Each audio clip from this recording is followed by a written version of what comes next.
When they say the customer is always right, sometimes you have to maliciously comply. We'll get to that story in a bit, but first, early in, late out. Nope. So I work for a donations-driven nonprofit and do much more than my job description dictates. Finding that I wasn't getting my primary job done, I asked my manager if I could come in early, 30 minutes, and leave early 30 minutes. All good. I show up 35 to 45 minutes early, leave 10 to 15 minutes late, don't take the mandatory 2 15-minute breaks, help everyone else, etc., and primary duties are covered. Cue regional manager who used to run a mega retail store. She can't understand why I'm getting preferential treatment and demands that I get in lockstep with everyone else. Cue malicious compliance. I now show up on time, not early and not late. I take my 2 15-minute breaks and I leave on time, not early, not late. I pass off as much as I can that is not directly related to my duties, and if my primary duties take a hit,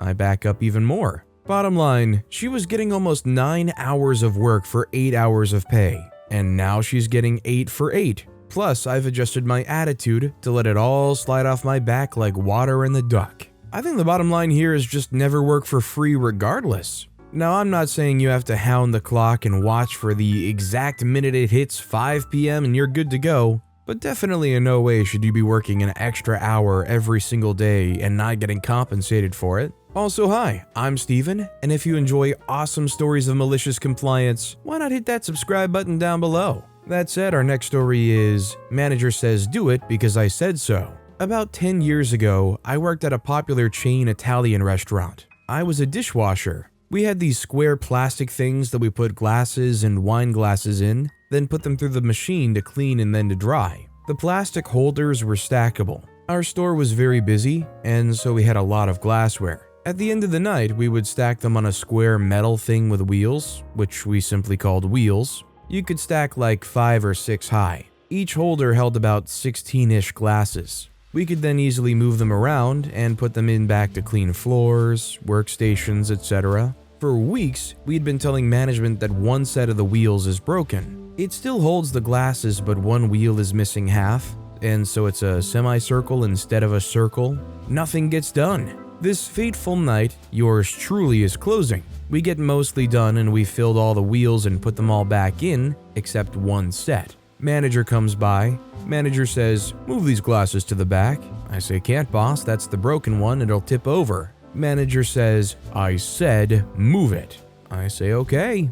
I walk over with him watching and try to push the tower of wine glasses. It's 6 holders tall. The wheels don't move, but since I'm pushing, something has to. The whole thing kind of leans one way and the holders come apart halfway up.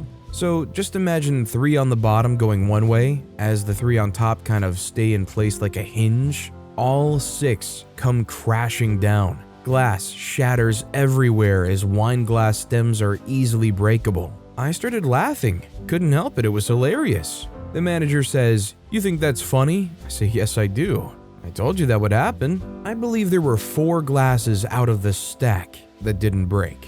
This is just an awful manager. You literally said your equipment is damaged and things will go wrong, and they just say, "Nah, just go ahead and do it." The only problem is you didn't get it in writing. I mean, it's a little ridiculous to demand it there, but God forbid this manager is not only awful, but tries in earnest to blame you and only you for that. This next story is, change a tire, get a free truck.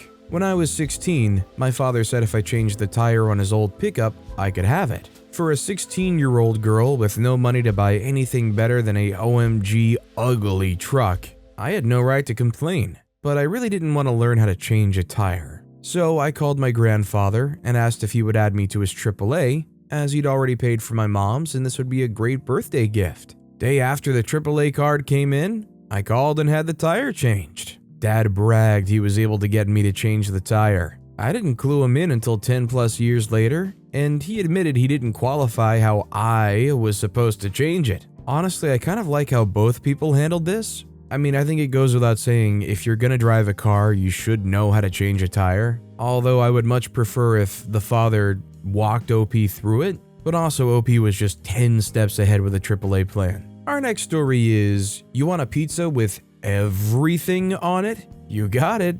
This happened about 10 years ago when I was working at a pizza restaurant as a waiter. I'll not mention the name, but it's very popular in the US. This was in a small southern town, and one of the versions of this restaurant that had a substantial dining room for a pizza place. Generally, I went out of my way to find my customers the best deals on their pizzas. I didn't believe in running up a huge bill to try and milk a higher percentage. Well, one day this changed. I was waiting tables per usual, and a customer came in with a very rude attitude. I'll call him Rudy. Among other things, he insisted I hurry up as soon as he ordered his drink, and questioned why I, a male in my early 20s at the time, was a waiter since waiting tables is a job for high school girls. To his credit, this small town didn't have many sit-down restaurants. The majority of servers in the town were women and high school girls. I took this particularly personally since I'd worked hard for this job and I was darn good at it. It came time for Rudy to order his pizza. He wanted to order a medium hand-tossed with everything. Now I knew what Rudy meant. People had, and I presume still have, various terms they use for specialty pizzas. When someone said everything, or combination, or some variation, they meant a supreme pizza. Pepperoni, sausage, beef, mushrooms, peppers, and onions. Every other time I would seek clarity and ask if they meant our supreme pizza. But not this time. This time I thought it was time for some malicious compliance. Here's how it went. I said, you want one medium hand-tossed pizza with everything on it? Is that correct, sir? Rudy says, did I stutter? It's not a hard order. Yes, I want a medium hand-tossed with everything. Think you can handle that? I said, of course, sir. I'll have that right out to you. What Rudy didn't realize was supreme pizzas did not have everything. Not by half. In reality, we had almost 24 different toppings at this place.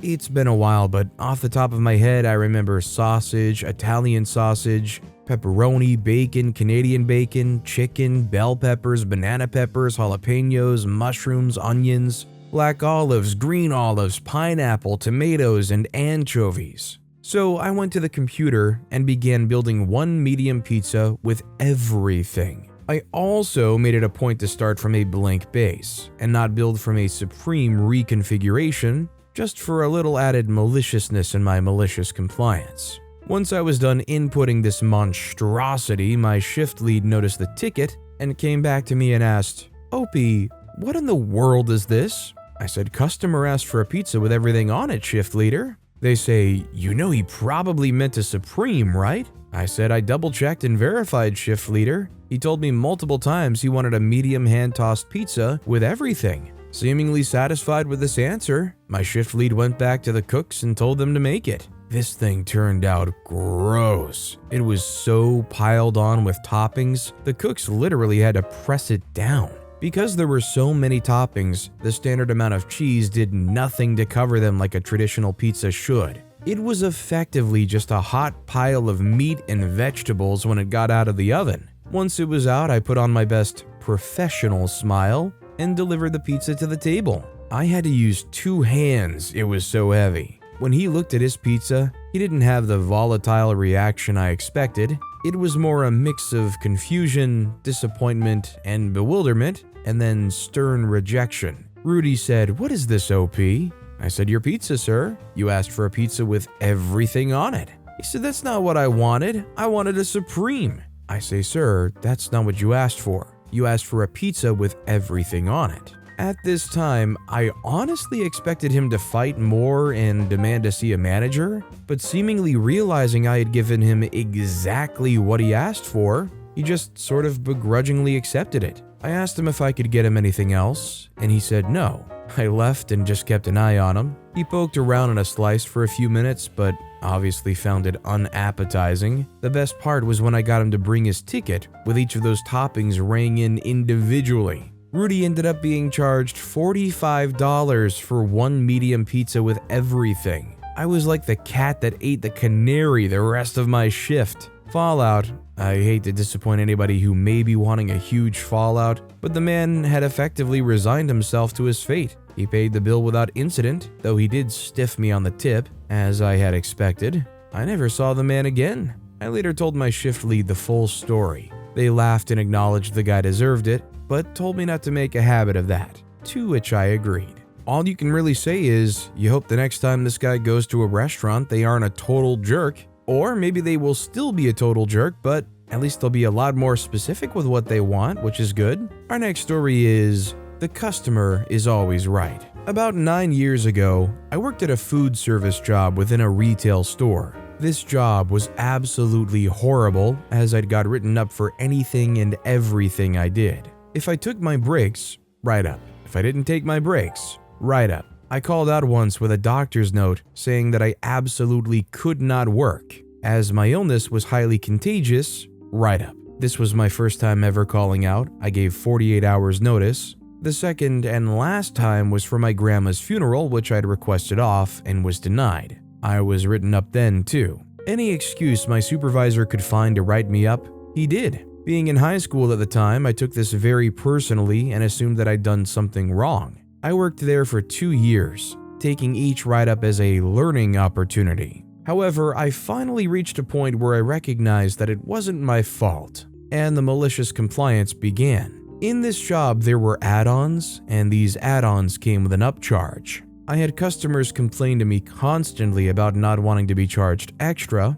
but normally they would just pay it and move on. One customer, however, refused to pay for the add-on but wanted it anyway. I pointed to the sign which said that it would cost extra and tried my best to politely explain to her that I can't give it to her without charging her. She demanded to speak to my manager. I happily called the manager over, as at that time, the leader was also my area supervisor. Each day there was an overall leader which would cycle, but each department had their own supervisor as well. I'll call him Bob. Bob was employed through the retail store specifically. Regardless, I thought that surely Bob would have my back, as he knows the most about the rules that I had to follow. I was very, very wrong. After listening to the customer, Bob proceeded to yell at me in front of her, stating, "The customer is always right and you are not paid to argue with her. Give her what she wants and do not charge her for any of it." He also informed her that I would be written up for this, and I was. From that moment on, whenever a customer complained about having to pay for an add-on,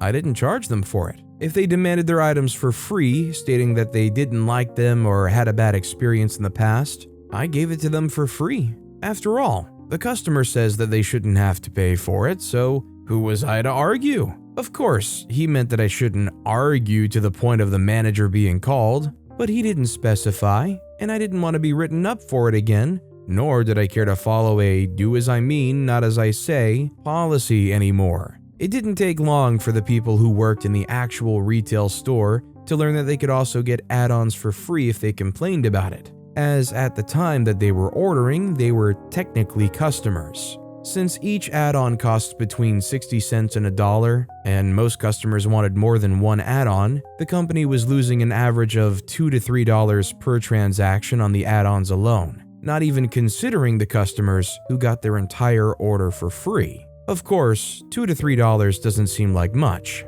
but it was enough to catch the attention of my district supervisor, who I'll call Anne. Anne was employed by the food service company, and her job was to oversee the branches that were inside retail stores. Anne was very nice and respected the employees who worked with her company, regardless of if they weren't employed directly by her company, as was my case. She first asked Bob why our location appeared to be less profitable than other locations, and less profitable than it had been a few months previously. He tried to pin it on me, saying that I was stealing from the company by giving my friends and coworkers free items. Anne, understanding how serious of an accusation that was, insisted on speaking with me alone. I expected to be fired, but she instead asked me why profits had gone down. I explained to her what Bob had told me about the customer always being right, and how I'd gotten written up and didn't want to be written up again. So I followed his instructions word for word. For the first time since starting this job, someone took my side. She agreed that not charging for those add-ons would explain the loss she was seeing, and that how Bob handled the situation was unprofessional and entirely against policy. Having Bob accuse me of stealing to protect himself was my last straw, and I put in my 2 weeks' notice that same day. HR had apparently taken notice to how Bob was treating me, as her exact words were, "It's about time. I'm glad you're finally standing up for yourself." With my consent, she altered some of the dates to make my end date be a week earlier than it should have been since the schedule had not been written yet. To this day, I think of her as my guardian angel. Shortly after my last shift, I was informed by my friends that Bob no longer worked there as well. Anne was so upset with him that she called his supervisor and launched an investigation into his behavior. As it turns out, I was not the only one he would write up without a legitimate reason. They were also incredibly upset that he directly caused an unnecessary loss in profits. He couldn't blame me for it, as it was his words, and many people corroborated that he had said the same to them at one point or another. I was just the first to maliciously comply with his request, thus bringing his behavior to the attention of someone in a higher position than him. He was fired, effective immediately. Was this manager just like saying this stuff just to try to look like a good manager in front of angry customers? And like, did that lead to their downfall? The customer may have been right, but Bob sure as heck wasn't. But with that being said, that's all the time we have for today. Now, if you want to hear another awesome malicious compliance story, check out that video on the left. Or if you missed my latest video, check out that video on the right. That said, I'll see you all next time with some more stories.